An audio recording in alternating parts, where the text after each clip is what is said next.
Fresh Morning. Fresh Morning. Sur les 104.5 Urban FM, la station urbaine, et vous écoutez le Da Fresh Morning. Pépé est avec nous. Pépé, bonjour. Bonjour Da Fresh. Alors, quoi de neuf ce matin, Pépé? On va parler de sport. Et on va. Mais au moment où je suis arrivé, j'ai trouvé. Il parlait du match d'hier. Du match d'hier.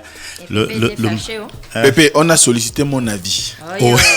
Non, on a parlé de ça parce que Mosla a fait une vidéo. Voilà. Oui. Non, c'est la toute première fois que j'ai fait un direct. Non, c'était juste pour préciser. Il faut respecter son couloir. Non, politique, c'est toi, sport, c'est non, moi. je n'étais pas en train de faire la chronique. Ne parle pas de sport. Je parlais. Mais Pépé, il nous parle de quel sport? Du sport des bureaux, Pépé, le sport des réunions. Non, c'était juste pour faire Pépé une précision pour quelle dire que précision? Liverpool est toujours en course pour le championnat d'Angleterre. C'était tout. Oui. C'est un apport. Oui. Est-ce que c'est mauvais? Parce que tu étais en train de dire qu'ils ne sont plus en course. J'ai dit plus vraiment. Mais plus vraiment. Parce que si tu as, qu'est-ce que ça veut dire si plus tu as de vraiment? l'avance. Plus vraiment, ça veut dire quoi? Si tu as de l'avance sur les. Mais plus vraiment. En termes de nombre de points. Plus vraiment. Soit on est en course, soit on est plus en Regarde, course. Pépé, il fait les choses comme les opposants. What does it mean? Il s'arrête sur une expression. Plus vraiment, ça veut dire quoi? Plus vraiment. Attends, tu dis à quelqu'un, il n'est plus vraiment en course. Ça veut dire quoi? Il est pas en course ou il n'est plus en course? Mais c'est pas le mot. Il voulait dire quelque City chose. Mais c'est ce que je veux comprendre. City a de l'avance sur Liverpool en championnat. Ouvre le cerveau. Dès cet instant, open your mind. Ce qui est sûr, c'est que déjà Liverpool c'est que là, est toujours. Et ça, quelle est l'une des raisons pour la laquelle position de Liverpool en ce moment. Liverpool est deuxième du championnat et ils sont à un point de City. D'accord. Et Tout le reste, toutes les autres équipes sont out pour le championnat d'Angleterre. D'accord. Le championnat, c'est les gars qui vont jouer la Champions League l'année prochaine. L'année prochaine. Bon, Arsenal joue quoi? Arsenal, ils vont jouer l'UEFA. En ce moment, ils jouent l'Europa League. L'Europa League avec Chelsea. Ils jouent avec Chelsea. Ils sont en demi-finale les deux. D'accord. Et aujourd'hui, ce qu'ils font, c'est que le vainqueur, parce qu'il y a aujourd'hui pour jouer la Champions League l'année prochaine, il y a deux solutions. Soit tu es champion dans ton championnat national, soit tu gagnes l'Europa League. Voilà, ça c'est les deux grosses solutions. Maintenant, dans les équipes, les pays considérés comme les gros pays, on vous donne beaucoup plus de participants. Notamment en Angleterre, ils sont 4 à partir. Donc les 4 premiers sont qualifiés pour la Champions League. Donc il n'y a plus de barrage. Attends, les 4 premiers du championnat anglais vont jouer la Champions League 2020. Ils jouent la Champions League. 2019-2020. Ouais. 2019, on compte déjà 2020. D'accord, parce qu'on était 2018-2019. Ça fait déjà 5 fois que le Barça ne gagne pas la Champions League. On compte déjà. Tu vois, non? Voilà, donc il y aura 4 équipes anglaises. Celles qui seront en les 4 premiers. Les 4 premiers du championnat anglais. Ouais. Et celui qui va gagner l'Europa. Si c'est une équipe anglaise, on l'ajoute. Donc ça va faire 5 équipes anglaises. Ça va faire 5 équipes anglaises. Waouh. Tu vois? Mais regarde le championnat d'Angleterre cette année. L'Angleterre a montré. Le championnat français. Le championnat français, ils sont 2. Le championnat français, il n'y a que 2 clubs. Ils sont 2. Marseille maintenant, le 3. Et Paris Saint-Germain. Non. Cette année, par exemple, ceux qui vont jouer, Paris Saint-Germain va jouer la Champions League, mais il y a un deuxième parce que la France a 2 places directes. Ensuite, le troisième, lui, va jouer les barrages. Donc, il y a 2 places directes qui sont occupées aujourd'hui par Paris Saint-Germain et par Lille. Voilà. Mais Rennes a battu Paris Saint-Germain en quoi? En coupe. La Coupe de France. Donc, ils vont jouer la Coupe de l'UEFA l'année prochaine. Ils vont jouer la Coupe de l'UEFA. L'année prochaine. Donc, Rennes va jouer la Coupe de l'UEFA. Mais Paris a gagné le championnat français. Paris a gagné le championnat français. Ils vont donc représenter une nouvelle fois la France en Champions League. Ils seront associés avec Lille. Donc, Lille va jouer la Champions League l'année prochaine. Oui, s'il termine deuxième. D'accord. Voilà, s'il termine deuxième, parce qu'il y a Lyon aussi qui est derrière et qui bouscule un peu. Donc, en France, on prend les 2 premiers. Grands clubs, en France, c'est Paris Saint-Germain, Marseille, Rennes, Lyon, Monaco. Monaco a déjà joué la finale de la Champions League. Oui, à 2 reprises. 2 reprises? Ouais. Monaco, oui. Il y avait Monaco avec. Le PSG a joué combien de finales de Champions League? PSG n'a jamais joué une finale de Champions League. PSG a gagné à l'époque, on appelait ça la Coupe des Coupes. On s'en fout, on parle de la Champions League. PSG n'a jamais joué. Ils ont joué une demi-finale. Marseille a joué une finale et a gagné. Marseille a joué une finale et a gagné. Donc, en fait, conclusion, Marseille, c'est le meilleur club de France en termes de gagner. Oui, sur le plan historique, oui. Il y a, en ce moment, à ce niveau, il n'y a rien à dire. Marseille a gagné une Champions League. Marseille a été finaliste de Champions League. Marseille a été finaliste, je crois, à 2 reprises de l'Europa League. Donc, au niveau de l'Europe, en France, Marseille, c'est le sommet, jusque-là. Donc maintenant, après, il faut... Toi, tu savais qu'on devait battre le Barça En tant que chroniqueur sportif. Battre, oui. Se qualifier, non. Attends, c'est deux choses différentes. Attention. Liverpool ne perd, pratiquement pas à domicile. Donc, remonter. Ne perdent pratiquement pas à domicile. Qu'est-ce que ça veut dire pratiquement? Ça veut dire qu'ils ont une seule défaite. Joué à Camp Nou. Non, ils ont joué chez eux, à Liverpool. Donc ils ont une seule défaite à domicile. C'est ce que j'ai dit pratiquement. Pratiquement. Voilà. Pratiquement pas, il a dit. Pratiquement pas. Donc moi je savais. Comme il a dit pas vraiment. Voilà. Mais je ne sais pas, soit on est pas vraiment en cours. Non, c'est pas la même chose. Mais pratiquement, ça veut dire soit on est battu, on n'est pas battu. Mais non. Si on est sur 10 matchs, si on a perdu une seule fois, ça veut dire quoi? Ben, si on a déjà quelqu'un qui a de l'avance, même c'est un point, on est quoi?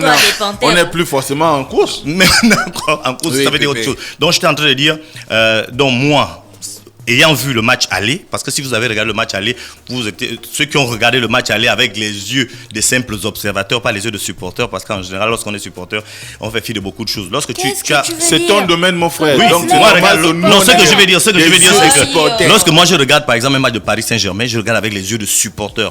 Lorsque je regarde ce match-là pour la première fois, c'est difficile de faire une analyse objective parce qu'on veut tout de suite que notre équipe gagne. Mais lorsque tu prends du recul et que tu l'analyses réellement, tu te rends compte au match aller que le score 3-0 ne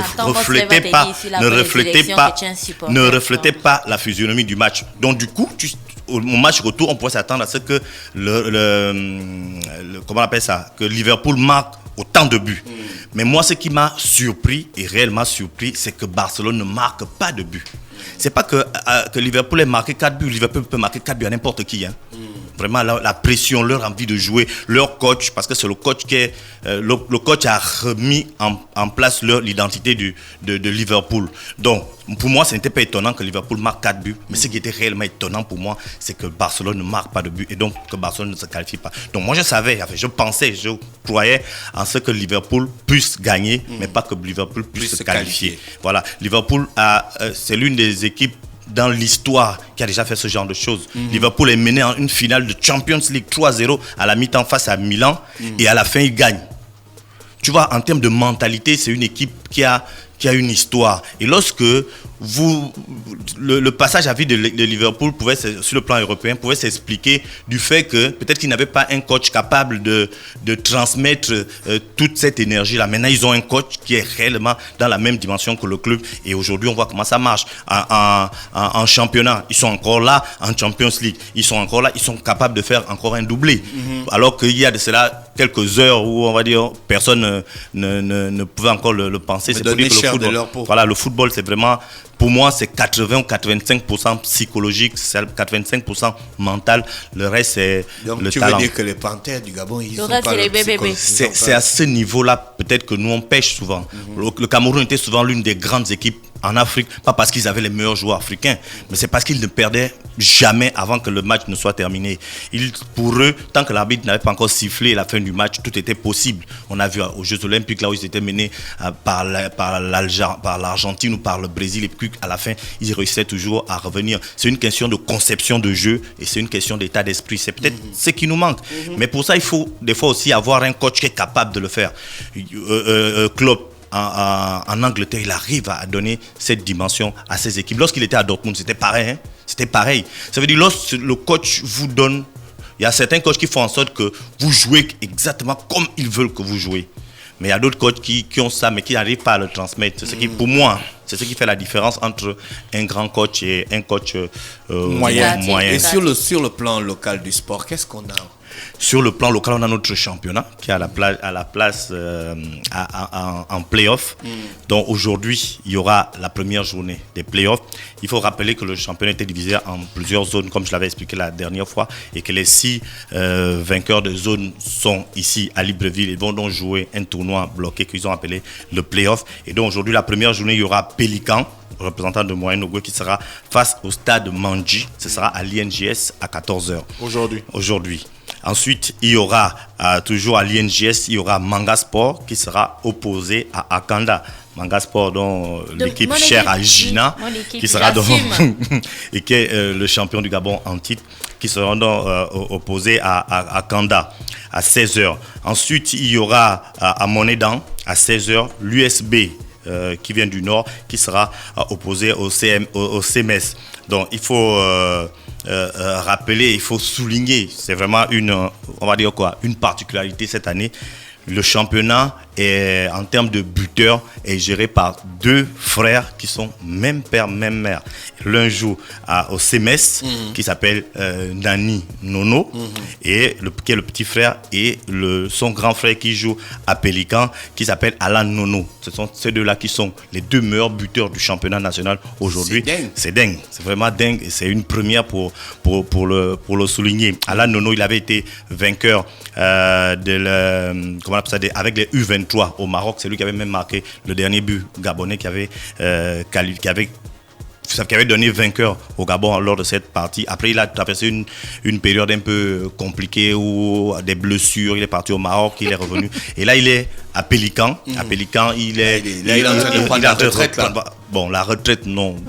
Il est en train de revenir à un bon niveau, et c'est une bonne chose. Et son petit frère, lui, il est en train de s'éclater complètement. Donc, ce sont ces 2-là qui sont les meilleurs buteurs du championnat national de football de première division. Donc, je reprécise que aujourd'hui, mercredi, ce sera la première journée des playoffs. Les équipes vont jouer en aller simple, et à la fin, le champion sera le vainqueur de cette épreuve sera considéré comme champion du Gabon pour cette année. Voilà ce qui concernait le football. Maintenant, je voulais revenir un peu sur la 28e édition de la Nuit des Arts Martiaux, parce qu'il y aura cette année une nouveauté. Ce sera il y aura l'escrime qui va rentrer. L'escrime d'Ali à peine commencé, ils rentrent déjà. L'escrime. Tu viens de rentrer dans le bar déjà que ton son passe. Non, Ali est fort.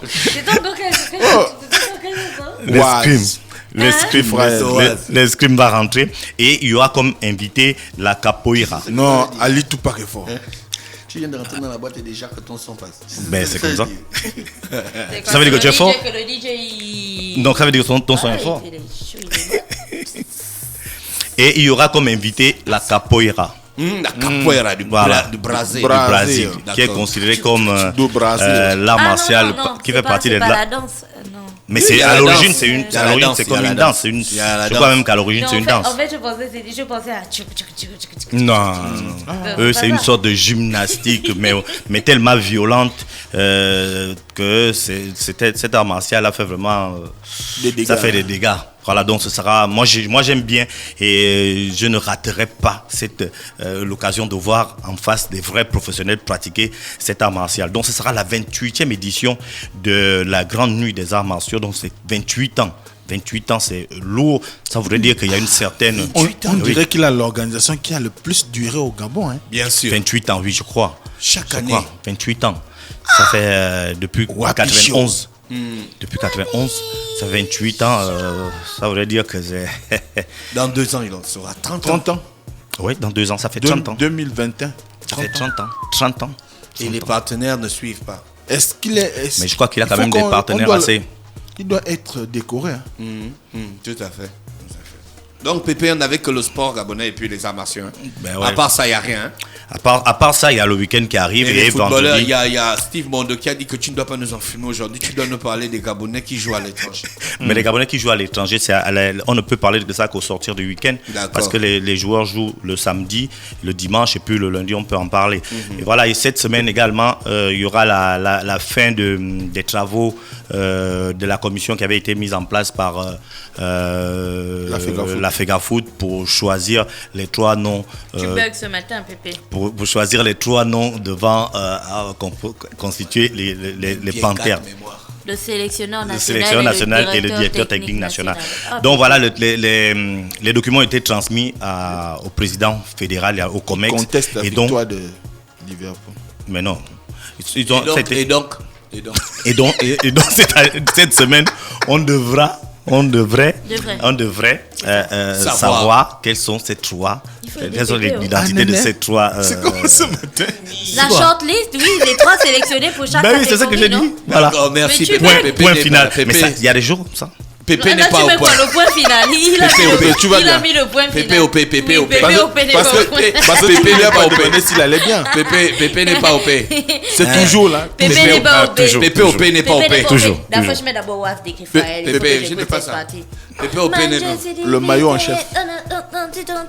Pépé au P n'est pas au P. Pépé au P, tu n'es pas au point ce matin. Tu rames. Moss a eu raison de toi.